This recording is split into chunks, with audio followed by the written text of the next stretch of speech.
Hello, it is December 18th. It's 9 o'clock, and it's number 4 in the Bill Thomas, Chris Hicks open-ended discussions. And our topic for tonight is the Greg Simpson experience. How are you doing, Bill?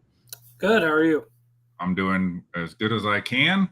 And I think actually, I was looking at this. I made out a little list of things about the Greg Simpson experience that have intersected me. And I think I'm gonna lead us off here, Bill, by saying just Greg Simpson is a special character, a unbelievable guy in all the wrong ways, and an example, I think, emblematic of the kind of people that are the kind of yes men that get promoted, advanced, and protected in the political world.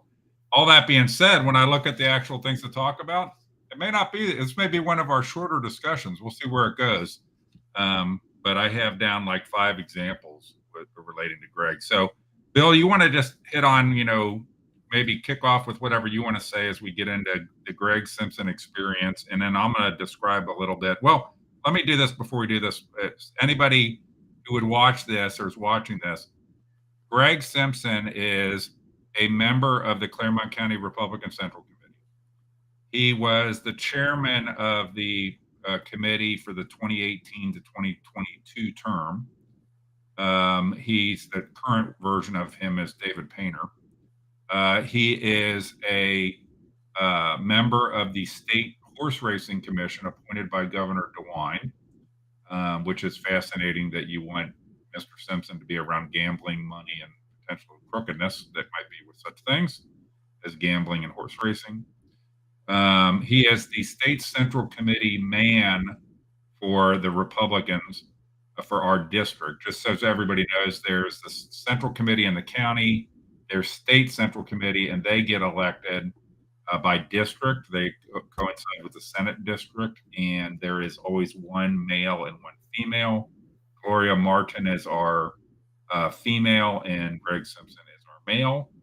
And that's kind of just an intro as to who is Greg Simpson, and we're going to tell some stories about him. So that said, Bill, what's your opening thoughts on Greg Simpson, or anything you want to say before we get into some specific examples? I think that Greg Simpson is a product of culture that the Clermont County GOP has embraced and has welcomed. Where integrity is lacking, lying is acceptable. There was an incident even today. We won't get into that on this call, but I think that people in the Central Committee need to call out this behavior. If you ignore it, it just festers and continues, and it ends up it becomes an epidemic in the party, which has happened. And Greg is long-term lied. For the first few years of me being on Central Committee, he actually never lied to me. And there's a couple times just didn't know. or I didn't know. I mean, I followed up on everything, but then once, you're right. I could have just not known that these were lies. But then once I started catching things that were not true and things that he was saying that weren't accurate, it just got worse from there. And then it started. The first time that I remembered catching Greg in a lie was over the Becker bribe that you had pointed out. That was my first experience. I didn't even have that on my list, so go ahead. So I think that I've always, at the beginning, I had a lot of respect for Greg and really tried to help him any way I could, supported him as the party leader. But that quickly went downhill once you start lying and you lack integrity and ethics, that I'm done. Like, I'm out. And I think that people need to hold folks accountable. Or if the people that do these things, like Greg, stand up before the Central Committee and just ask for forgiveness, admit, what you did, and say, I was stupid. I shouldn't have done that. I made it up, and I'm trying to become a better person or a better Christian or whatever you've got going, but at least acknowledge your sin. And Greg has failed to do that. So I don't think he can. I think he's so far gone in terms of the tall tales, the lies, that it is it would be unbelievable to me that he could recover from that. So What's even crazier, and this isn't on the list either, is that when I had confronted David Painter about this, he didn't even know about this. This has been maybe a week or two after the whole thing happened. He said he didn't even know that it had happened because I was upset that no one called him out on Central Committee, and David's like, I found out after the fact that this had happened. I said, but why are we still not calling this out? And we still, to this day, no one on the Central Committee has stood up and called Greg Simpson out. In fact, Greg was graced with praying over the last few meetings. I mean, what that he has shown. That's why we call him the chaplain. So just for frame of reference, that anybody that might not be familiar with this, Greg Simpson is a pathological liar. And I have no reservation about saying that, okay, because truth is always the defense. And anybody you talk to in the political system, in the Republican political system, will tell you that, right? Like anybody that's been around him, people in law enforcement, there's not a person in law enforcement that before the recent events with him involving his threats to my son and me, wouldn't have already told you that he's a pathological liar, and he gets written off as just kind of, he's so much full of never-ending lies that people just act like, oh, that's just Greg. That's what Greg does. Lie. This is just what Greg does. And the thing that is so galling about it, and we'll go through some examples here, is it tells you how broken the system is, to me, that Greg Simpson gets protected.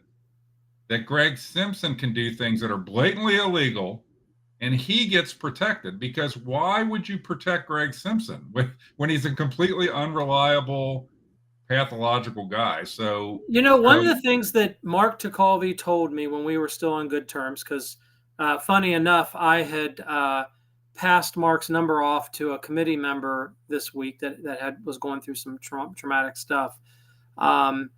And Mark immediately called that person back and helped him. But when I've tried to text Mark messages about somebody committing crimes or things that are going on, it just blows it away, ignores it. The one thing Mark told me in the beginning of when he took office, is that these PCA, probable cause complaints, citizens affidavits, he's not going to pay any homage to that. I filed one over a week ago now, or it's been about a week, and they didn't even stamp it. They basically handed me a paper receipt, shoved it to the side. It probably won't get any recognition that it even was turned in. But I don't think it had to do with Greg. So let's keep on Greg. Right. But what I'm saying is we're talking about how Greg gets away with all these things. It's because we have a prosecutor that isn't going to look at the small things and prosecute, like identity fraud just isn't something Mark Ticalvi cares about. That's not a Greg thing. So perjury is a Greg thing. Perjury is on the list. I've brought several things to Mark Ticalvi's office regarding perjury. Greg's a perfect example where the sheriff's office did this, and it went out to a third party or a separate prosecutor's office, which we know when that happens, the prosecutor's offices are all linked together, and it got shoved to the side. So let's go through some examples here, because and I don't know, I've never had Greg on a PCA per se. My thing with Greg recently was law enforcement, and then maybe I did file a PCA, but that law, his lying to law enforcement. But in any event, let's go back and let's start, because I think it might have actually been the first thing in line, the Becker bribe. And I don't remember the time on that. I was going to look it up here in a browser real quick. But what happened was John Becker was, I think, going to run for commissioner. And he alleged that Greg Simpson offered him a $50,000 bribe to endorse Greg Simpson for, I don't know, a state senate or something like this, like for some office. And so Becker, who is to me, a company man, you might have a different view, Bill, but he told a lot of people about this, but I never told anybody, because he would tell people in confidence about this. And then it got to the point where other people were telling me. At some point, if just random people are telling me, at that point, I'm like, he's told so many people that, and I would challenge him on, why, if you were offered a bribe, that's illegal. Why didn't you report it or do something? And the thing about it was, then Becker got mad. He went to the FBI. There were news stories. I can look them up here real quick to get the timing down of this a little better. There were a couple Channel 12 news stories about the Greg Simpson offering Becker a bribe and the FBI looking into it. The irony of the thing is, in the reporting, John Becker claimed that had he been endorsed by the Central Committee, he would never have come forward to the authorities, but he was mad about not being endorsed, and that's what motivated him to report a crime. Okay, Motivated which also a lot. tells you is emblematic of what's wrong. Is that so? You did it had you, because what it really was the corrupt system. Had it worked for me and I've been endorsed, I would never have reported my colleague in the party, but it didn't work, and now I'm reporting him. So that was the John Becker bribe. What's your recollection of that? While you're talking, I'm going to look it up to figure out when exactly it was. So I never discussed it with John, so I don't know anything about that. But when I confronted Greg, no, that's not true. I actually did ask John about it, and John said it did happen. So outside of that, I don't know anything, but I actually did validate it, because back then I thought you were just full of garbage. So I would validate it. And John said, yeah, he did do it. But when I asked Greg completely flat out denied it to me. He said, oh, John misunderstood what I was saying. I wasn't trying to bribe him. I was trying to offer him assistance and nothing in return. So Greg played it off as a communication error, which sounds a little similar to what happened to the case with you, didn't it? There was no communication. Communication. You misunderstood the word bribe. So just for sake of discussion, I'm going to throw up on the screen. So see if this works. My computer's acting a little wonky. But here's a Cincinnati Enquirer article that you should see.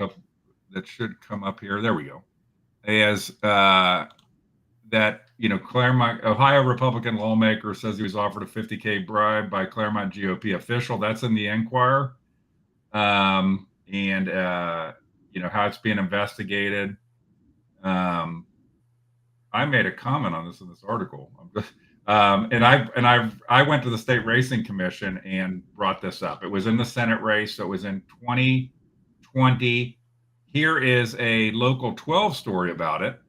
State rep accuses Clermont GOP of corruption. And if my thing will cooperate here. So this was the second time. I'll pop it up here. Here was, if this works, I'll click on this here. This was party chair statement. I have no idea what he's talking about. I'm sure there's a misunderstanding. I don't know of any bribe of any kind. So that was which is just kind of funny. I'm going to pop that off here, but it just helps to remind Bill, just so you know, I'm not the only person that has accused the GOP of corruption. I wasn't the only person accusing them of corruption back in 2020. So that's the John Becker bribe. I have absolutely no question that Greg Simpson offered him money for an endorsement, or that he would help him raise money. He would do what have you.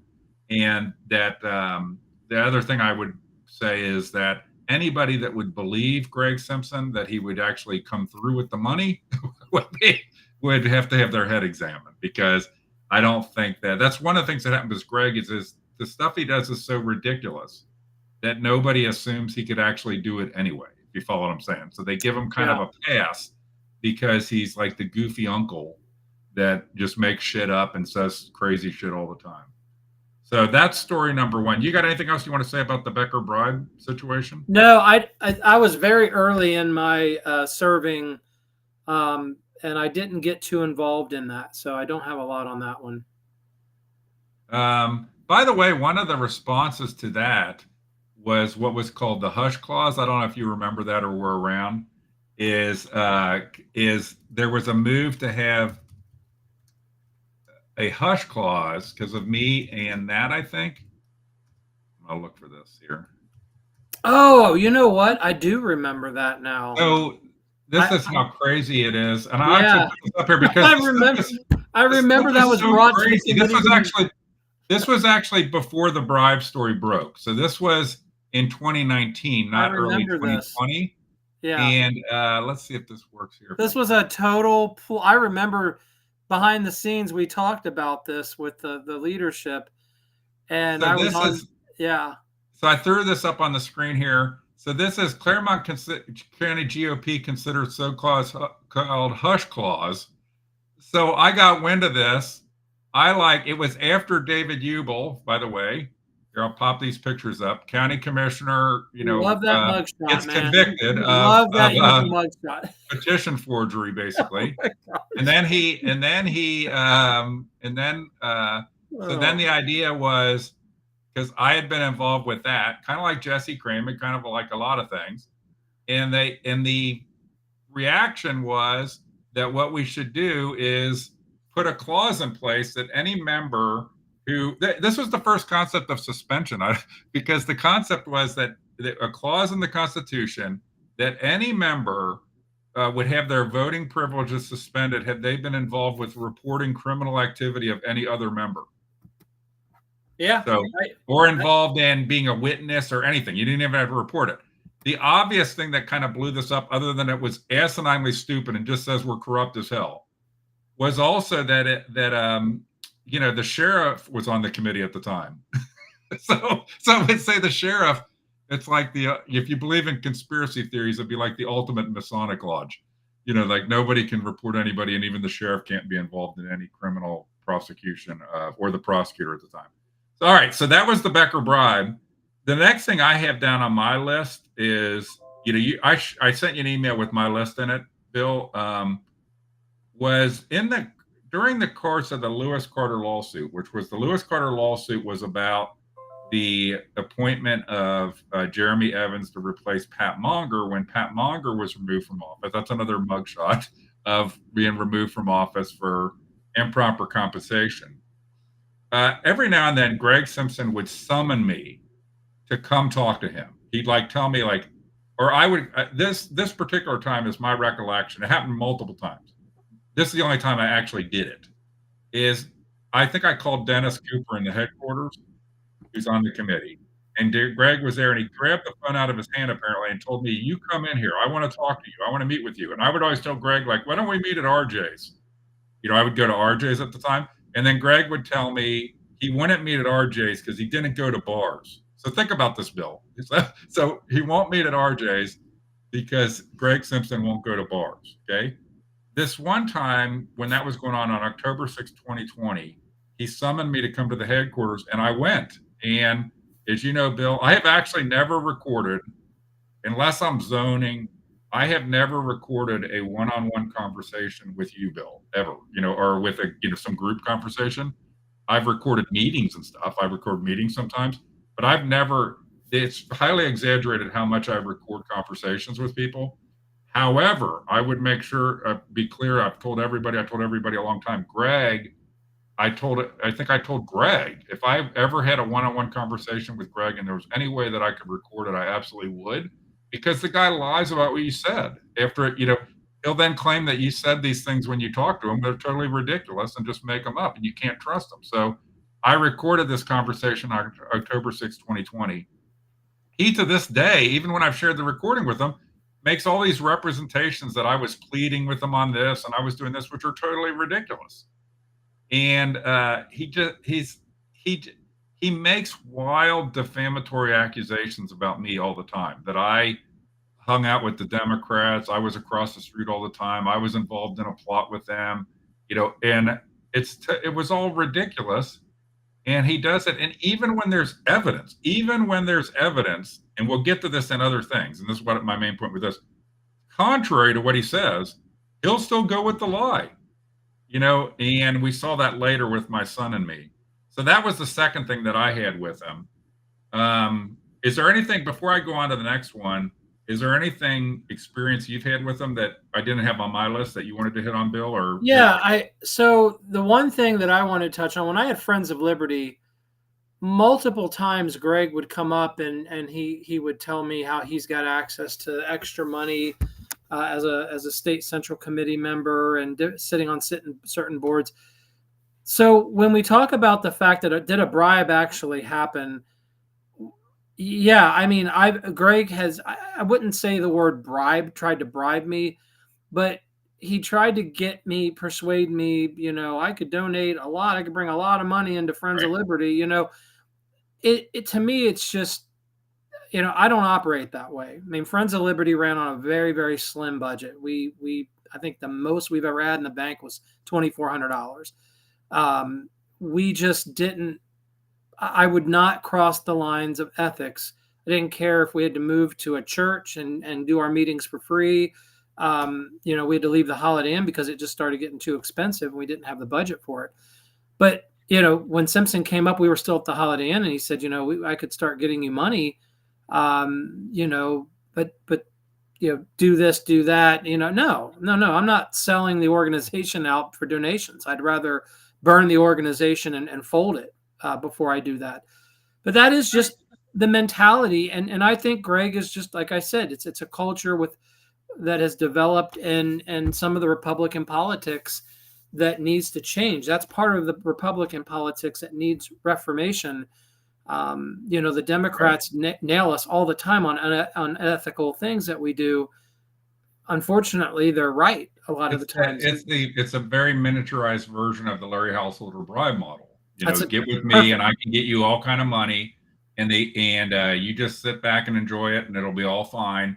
And by the way, Greg, though, uniquely, I think to your point, he always has the need to ingratiate himself in some way, to tell you about how he can get you money, to tell you about how he does unbelievable fundraising for Catholic charities, to tell you about the ranch he owns, to tell you about all these things that I think are, I'm not saying it's all not true, but it's like a lot of BS, but he wants you to think that he is a powerful mover and shaker. And I think that in reality, he's kind of a yes man joke. We know several people that are influencers in the Republican Party, and I'm not going to name names. Several that I'm talking about that have that. And it screams insecurity. When you take pictures with politicians or you're donating massive amounts of money and taking pictures of all the, you know what? I live pretty nice. People wouldn't know it, but I have several nice cars. I don't have a single picture of one of my cars that on my Facebook right now. Like Greg drives like a Toyota Camry or something, so I don't think he's going to have his car on a picture. I mean, I just don't understand this idea that it's a political. There's just this political class of people that feels like they need to look important, feel important, act important, they're very successful. That you have a sense of them being very successful. Look at me, look at me. Greg has a lot of that, but he has a lot of the needing to tell you what I think are a lot of tall tales about himself, about how important he is. He would send me. There was a time, Bill, when you would send me little text messages, and unsolicited text messages. Oh, I miss those. To get my goat. Now, those are some of the best. Greg Simpson did that with me, with like pictures of him with DeWine and stuff. Like here I am with DeWine, because he wants you to believe he's a big shot. And I tell you what, if DeWine is probably maybe makes Greg think that Greg's a big shot, but Greg's a yes man. Ultimately, Greg's the kind of man. For people that might not know this, when you get appointed to something like the State Racing Commission, the way it works, to my understanding, the governor makes all these appointments. You basically can do whatever you want. Okay, you can make your decisions all you want. But if the day comes that the telephone call comes from the governor's office telling you how something's supposed to be going down, you do it the way you're told. And I'm sure Greg obliges every single time. It's a pathetically bad culture. And a lot of those boards and commissions should be moved away from governor appointment, because it just becomes a patronage thing. A lot of people do it because they get a little bit of money, or they get health care coverage. That's a thing that is, a lot of that is to get on those boards and commissions. So anything else you wanted to say on that? Otherwise, I want to move on to the committee. No, let's go on to the next one. So the next thing on my list, I think I've had more direct interactions like this with Greg Simpson. You've had much more negative interactions. I've had a lot of interactions with Greg, but I was on the other side. But one of the other aspects of Greg Simpson, and we'll see this in two things involving me, is that he wants to also get under your skin, but he does so in almost pathetic, cartoonish type way. And so he, at the Clermont County Fair on January 25th, 2021, I was there with Mark Paquita and a couple other guys, okay? And Greg Simpson pulls me aside and informs me, and it's all on audio. I think I put with the announcement for this meeting, for this stream, I put the link. You can listen to the audio. He tells me that he has hacked my computer, all of my electronic equipment, with an IBM MIT guy. By the way, I worked for IBM, so this is, an IBM MIT guy, and he had access to all of my financial and other records. And he knew, and he starts telling me, you didn't make a donation to this. There's things I made a donation to Dave Ramsey, to a place called Voiceless for the Voiceless. With the only time I ever really got some money from a lawsuit with the county, it was actually legal fees stuff that I got some of it directed towards some charities. And he claimed I did not do this. I lied. I was lying about this. Okay. And so he put that in, he told me that I recorded it within an hour before I left the fair. I forwarded the audio, because I recorded it on my phone, to the sheriff, the chief deputy, and I think I could say this, Nick Owens, saying this just happened at the fair. Okay. Before I had left the fair, I forwarded the audio. Okay. And then they investigate this. I'm like, he's claiming, I don't think he could do it, but he's claiming he committed a telecommunications crime by hacking my computer equipment. So they go do an interview. You can listen to the interview. It's all online, and the sheriff's office does. And it's another one of these interviews, like with Jesse Kramig, where it was clear that he's lying, but they don't ask the logical follow-up questions. But it's still clear he's lying, and he kind of admits that he was lying about it. Then they don't do anything because Mark DeCalvi, and what's the name of the woman who does the grand juries? Bill, you remember her name? Oh, Carol Rowe. Carol Rowe, I don't know the woman, but complete unethical dirtbag. They basically claim that I probably fabricated the audio, okay? Because I'm some sort of, unbelievable whiz bang. So that law enforcement would tell me they absolutely know I didn't fabricate the audio, but nobody does anything. And Greg Simpson walks, nothing happens to him. He lies like crazy when he was interviewed. He makes these bizarre claims.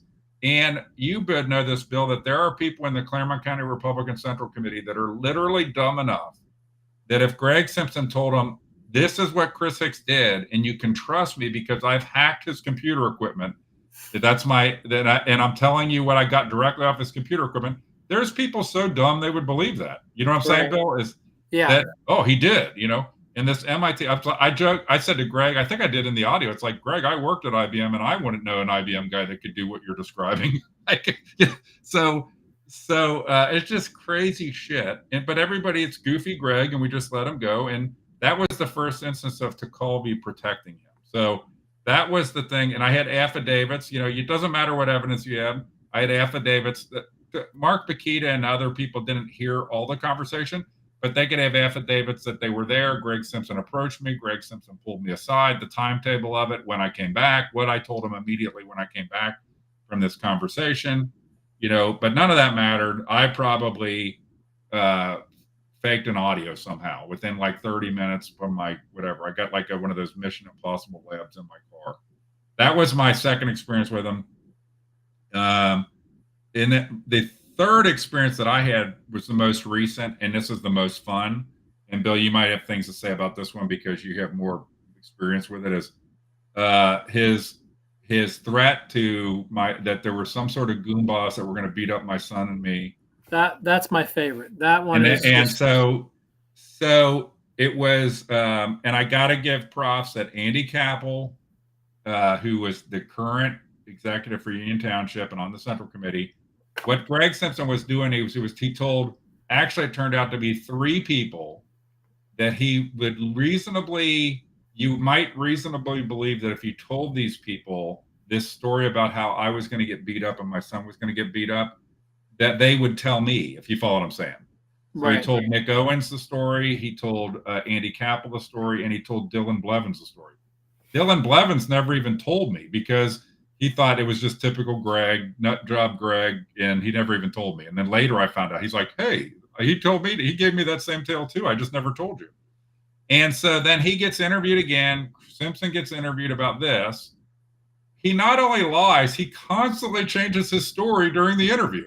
He met him in Columbus during a series, not one interview, but every time. So supposedly, according to Greg Simpson, some goomballs approached him randomly. In Columbus, that's key. Make sure in Columbus. Well, first they approached him in the elevator lobby of the Rife building, on when he was going to a racing commission meeting. Then, when law enforcement, I think he got a tip that our law enforcement in Clermont County had asked for the video of the Rife building for that time because it's all monitored. So then it became that it was in front of the Rife building. Then it became it was across the street at the state capitol. Then it became that it was in the headquarters in Batavia. Then it became it was outside the headquarters of Batavia. Then it became it was over at the Common Pleas Court. Okay. Mm-hmm. He told all these stories to law enforcement and others. And he had a recorded call with Andy Koppel. So the sheriff's office recorded a call with Andy Koppel and Greg Simpson, where he told a story. Then he told a different story in an interview to the point where the woman detective's interviewing him, and is it Allen? Chris Allen comes in. I think it's the other detective. Don't hold me to that. Comes in and basically says, "We have a recorded call with you. We know you are lying right now." And that's the famous Greg Simpson. Am I under arrest? But then he still keeps telling the same story. It's like he's unable to process truth and reality. And so he gets a pass. But once again, who protected him ultimately? Now, I have my issues with the sheriff's office for not charging him. But ultimately, what happened was Mark DeCalvey protected Greg Simpson once again. So, I have gone back and forth with the sheriff's department on this. And I mean, they stand by the fact that in a case like this, all they can do is refer it out to the prosecutor for prosecution. When they arrest somebody, so let's just say in that room, in that moment, if they had reasonable suspicion, they could have arrested Greg at that time. But once it goes out to the prosecutor's office for review, they no longer can make an arrest. So if the prosecutor's office comes back and says, we're not filing charges, the sheriff's department has come back to me and said, we absolutely cannot arrest somebody. That is not correct. Okay, so the sheriff's office could file charges. What they can't, but ultimately the prosecutor could then drop them. The prosecutor doesn't need to prosecute them. So basically, the mentality is if the prosecutor has told us that he's not going to take the case forward, why we won't file the charges. Frankly, people have confided in me in the sheriff's office that they wish they would have just filed charges. Correct, and I think that's kind of the norm. I think there's a lot of friction on these kind of things. They don't like being the patsies and cover-ups, and they don't like being made fools of by clowns like Greg Simpson and wasting a lot of time. I mean, think about this: the sheriff's office, because of this, had to go to get the video of the Rife building from Columbus, which they did. That's a lot of work. This never happened, and then the story kept changing. So it's funny. Had I done anything remotely, and I would say I can speak for me, there's 100% chance over years, you may be now the same, but had one of us done the same kind of thing, we'd be up. Would Mark DeCalvey be wanting to charge us? Probably. I think I would have. I don't know about you, Bill, but I think I definitely would have been charged if I did the same thing, and everybody'd be screaming how my lies cost all this time and effort on part of the sheriff's office to go get the video and stuff. But it's just embarrassing, and it's. What's funny is the scary thing to me is what it says is Mark DeCalvey supports Greg Simpson over the sheriff's office. Right. Let's think about that for a second. Greg Simpson is more important to Mark DeCalvey than the sheriff's office. Because you can't let your sheriff's office be made fun of by these people. You can't let them do these interviews and be played the fool. And I just think Mark DeCalvey, a lot of our problems are that we have a prosecutor's office that basically covers for the clown shows. I don't think the sheriff's office would be inclined to do that as much. Would you agree? Like the sheriff's office wants to be, I lovingly call them the tallest midgets. They're the most honest of the people in Clermont County politics. And they would want to have, frankly, you would want to protect your detectives that they are taken seriously. And I think right now, any detective that was assigned something that had to do with a political insider would feel like, I'm just going to get ramrodded on this thing and not taken seriously. And I can't imagine anybody in law enforcement wants to have a situation where they're not taken seriously. So that's the that's my last thing on Greg. There's a series of things, and I'll put a comment on this screen with all the links that I have. I didn't go to the effort of pulling out any clips or anything here, but all of this stuff is recorded. There's multiple interviews with Greg. I think if people haven't watched the video, they need to go to your site and watch the video. That video has like 5,000 views. You know, it has some ridiculously pretty high number of views, I think. Now I'm going to look at it and it'll be totally different. You know, but you know, yes, the video of Greg Simpson is the video of Greg Simpson clown interview with his face exposed has 5,100 something views on YouTube, which is a more real number of how many views and what Facebook means. But in addition, there's another version of that video that's when his face was blocked out. It has another 1,000 views. It's embarrassing. It's part of what I think makes the Clermont County GOP a laughingstock. And I don't. You tolerate this kind of thing. What kills me is how, you know, I hold the prosecutor's office ultimately accountable for allowing the stuff to slide. It seems like it continuously, like, look, I mean, the Dave Ubel thing. It went to the AG's office. I mean, think about that. You had to push on that for almost a year to get something done. I mean, this has been it's not just. Well, and I think that in the detective that did wonderful work on the Dave Ubel thing, Detective Berger. So he did a wonderful job, and he got thrown under the bus by Judge Jerry McBride to protect David Ubel. I mean, we're all going through a situation in Milford where, you know, the local school terrorist signed a bunch of us up for donations using our information, and that's identity fraud. I mean, when you look at the statute, right, it's identity fraud, perjury. No, and to that point, to the situation you're talking about which is different than this, but it is the same exact pattern.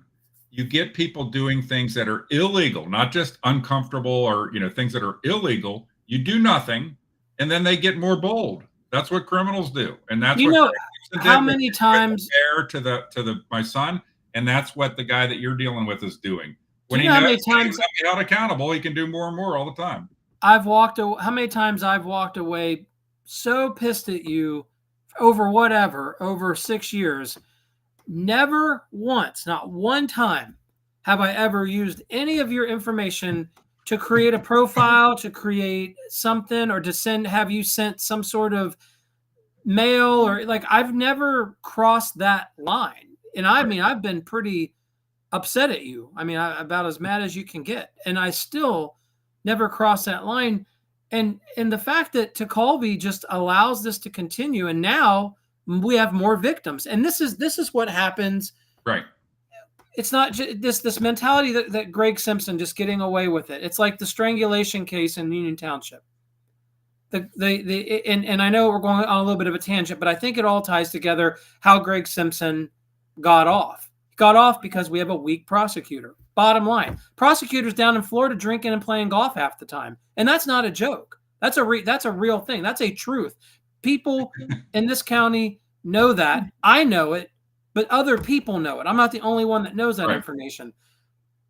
Laura Barron we could do one on Colby at some point, but we talk about Mark a lot. We weave him into a lot of things because he is like patient zero right now in the corrupt political system. He's the Fauci of Clermont County. I mean, he's the epidemic producer of our county. He's created this. You know what's so funny? Somebody once told me that your sheriff and your prosecutor in a county play a very important role because they're supposed to be above the political fray, and that they keep the system in check because they know that if you do shit illegal, you're going to get held accountable. Okay.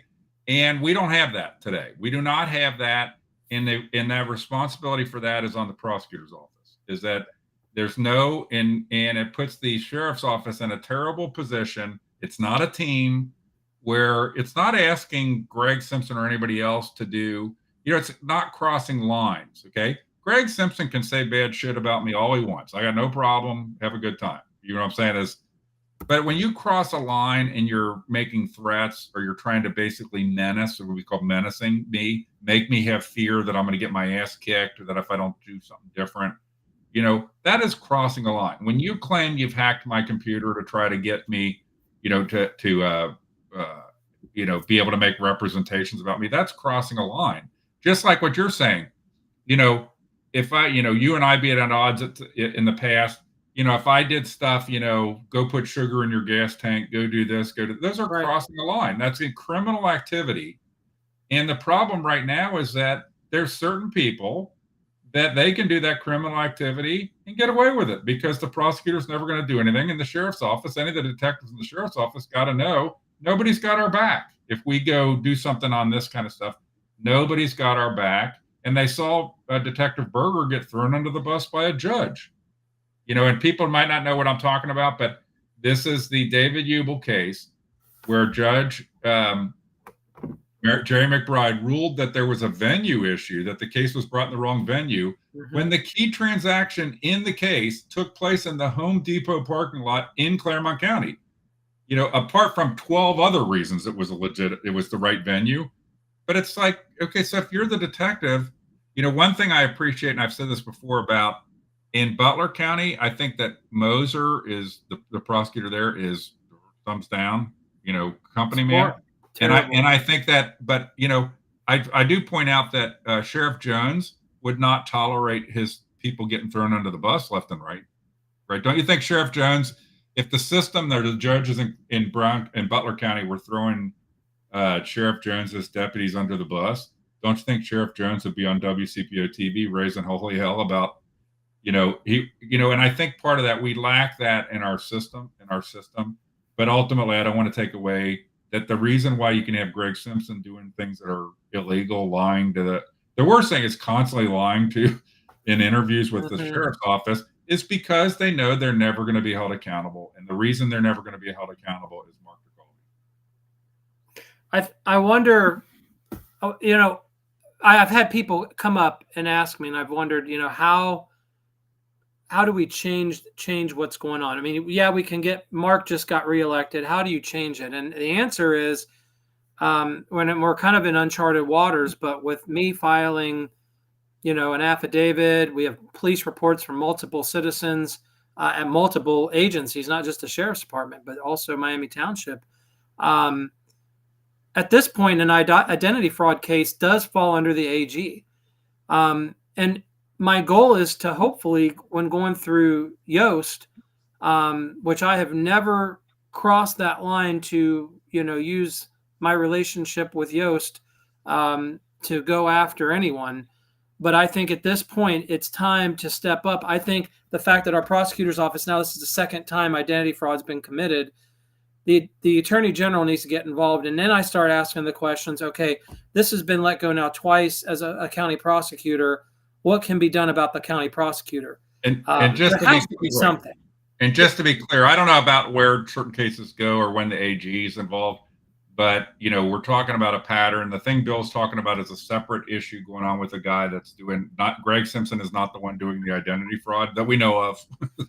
You might, but it's a separate situation, but it's the same kind of pattern of somebody not being held accountable and for something. And by the way, the thing, these are not, there's all kind of things, but like this, Greg Simpson lying in interviews with law enforcement, that's obstructing official business.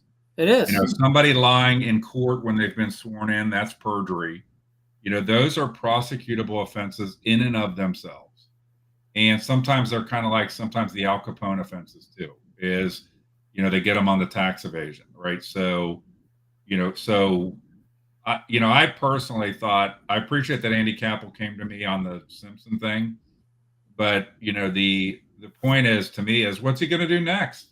What's he going to do next? Is because he knows he can get away with stuff, and what's he going to do next? Okay. I think he's neutered.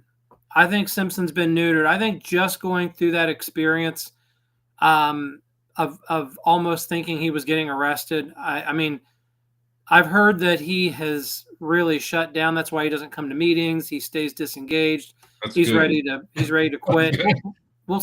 We'll see. time will tell. Right. But I'll tell you what, slap some cuffs on these people and throw them in jail overnight, like this idiot in Milford. Put him in a jail cell overnight. Let him get touched a little bit. Let him think about it. Let him get touched a little bit, laying on the mats on the floor overnight. And I guarantee you, he won't be harassing people online anymore. And that's the thing. The sheriff's department has all the right cause to arrest these people, and they should. I mean, I'm not just scapegoating the sheriff's department on this. If somebody commits a crime and they have probable cause that crime has been committed, they can bring them in on a Friday at 5:00, which sucks because they're not getting a hearing until Monday. Leave them sit in jail back in the block and let them suck their thumb with their blanket. I'm not supportive of the idea of using that kind of techniques to get people straight. I just want to leave it at they should be charged because, if they truly committed should have been crime, charged for, constantly lying to detectives in 2 separate incidents. The first one was still within the statute of limitations when the second one happened. Well, the same situation, but Chris, the same situation happened in this. The guy went in the sheriff's department, lied, and said he had nothing to do with the website that was created. Okay. He later proved that he did.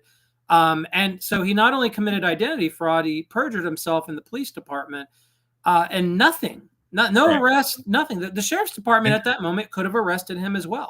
And just for your legal lesson of the day, what Bill's saying is right conceptually. When you lie to police in investigation, that's obstructing official business, which is a crime. When you lie under oath, that's perjury. They're 2 separate things. Just as a side note, and we can close with this if we don't have anything else, but I have learned from not ever being, interviewed as a subject of a crime. I've offered to be interviewed, like when I was accused of somehow the Fernando Cruz stuff. I've offered to be interviewed at any point in time. I've learned this: if you're ever interviewed by detectives and they say to you at some point, and you did something wrong and you've told them not the right story, you've told them not the true story, and they say to you, if I told you that I had evidence that you did A, B, and C, would you want to change your story right now or not? That is a lot of times your last warning.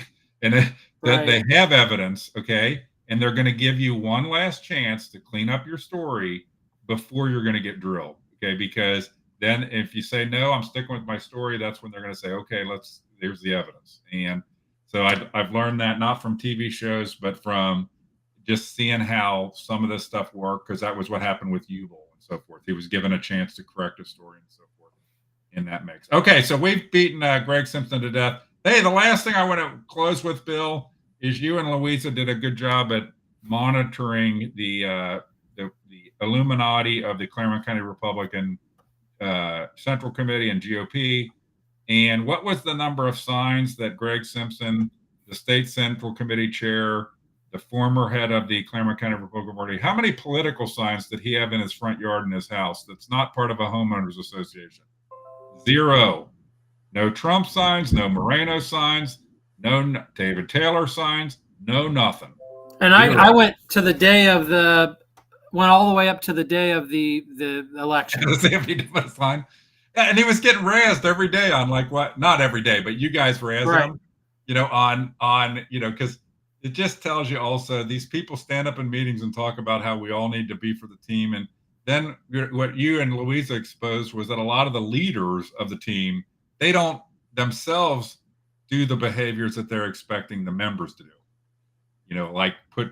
We should all have these political signs in our yard. It's shocking that Greg Simpson didn't have every one of Jeff Corcoran's political signs in his yard about freedom and all that kind of stuff. All right.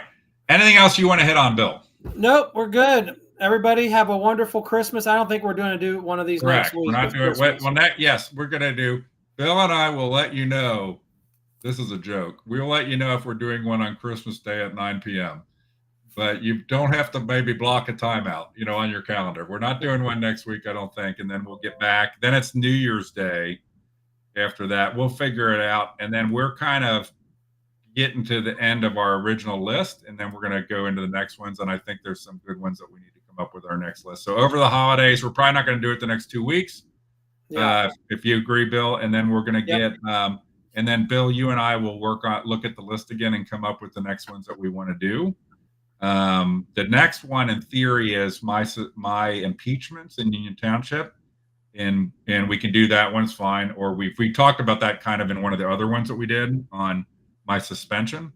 But you and I, Bill and I will get together and come up with the list of the next ones we're going to do. We can talk about when we're going to do Israeli, et cetera, et cetera.